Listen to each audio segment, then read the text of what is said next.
My presentations over Carl Jung's archetypes, and what they are constructs basically of roles or behavioral patterns that a person can embody in a situation to help them survive or just serve a social function. These can't really be located in the brain, and they can't really be measured directly in a person, so it makes them hard to picture. It makes them abstract. One way I was thinking about it is it's like trait theory, but it's already inside of us. It's in our DNA. He's saying that we have these predispositions. We have these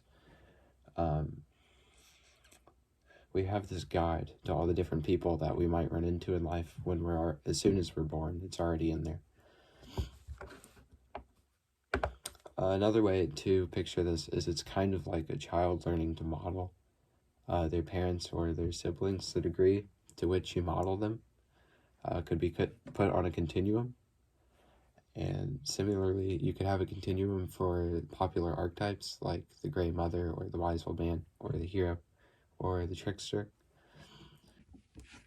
Another thing is the plot lines and the situations, the scenarios that the archetypes find themselves in, or say it's you actually in that place and you're embodying a wise old man maybe, or maybe you're being a trickster.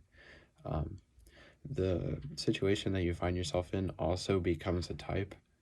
The stories have parallels, the plot lines, the way they're shaped. The validity for this theory is low. It's unfalsifiable also. It cannot really be directly measured. It's hard to tell if the similarities between the stories are because people are living their lives the same way, feeling the same things.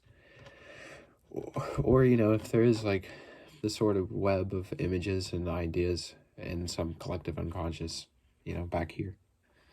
The theory is also deterministic.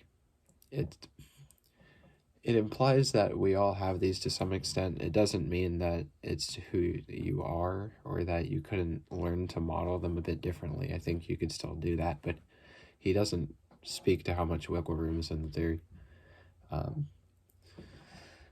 Okay, before I go, I wanted to poll the class about a list of very common motifs and images. In one of these Carl Jung books, there's a girl that talks about a dream journal. She identified some dreams she had had, and some of the common ones were images of a snake or a serpent, or being chased, or just being made prey of in general by a creature, a scary creature. Maybe it's a bear. Circles are common motifs. Balls of light.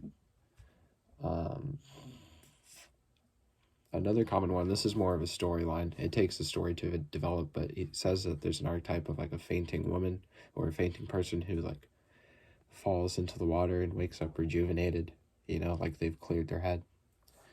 If you guys have dreamed about any of these images, put it in the comments. Maybe someone else will relate and you guys could make parallels already.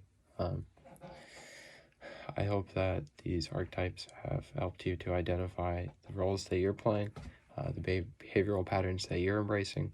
Maybe it's helping you, maybe it's not.